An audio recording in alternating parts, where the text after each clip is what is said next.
Guys আজকে তোমাদের সাথে শেয়ার করব আলুর ভর্তা। তবে এই ভর্তাটা আমি করব বলে আর করা হলো না, কিন্তু এখন যেহেতু গিফট পেয়েছি তা তো অবশ্যই করা দরকার।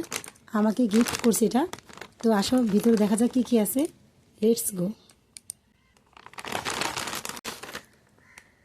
প্রথমে আগে গ্লাসটা পরে নিই।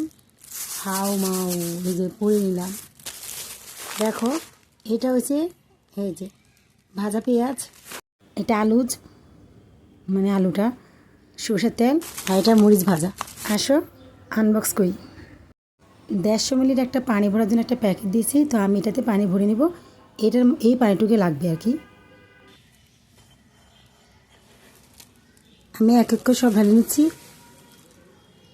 এটা আগে একটু পানিটা মিলিয়ে নিই। এটা রেখে দিই, বাঙালি মানুষ তো নিজেরা খাবো, হাত দিয়ে ডলে নিই। এই তো পানিটা দিয়ে আমি মতে রেখেছি, এখন আমি এক্সট্রা বাকি কাজগুলো করব। ওরা একটা জিনিস ভুল করছে, লবণ দেয়নি, কিন্তু লবণটা দেওয়া ছিল। কোথাও টুরে গেলে অবশ্যই লবণটা নিবে না কেউ, তো লবণটা থাকলেই আলু ভর্তা করে খাওয়া যাবে। এটা আর কি আমার মতে ভুল হয়েছে। তো ভর্তাটা কিন্তু সেই টেস্ট হয়েছে, আমি মুখে দিয়েছি, অনেক মজা, দারুণ।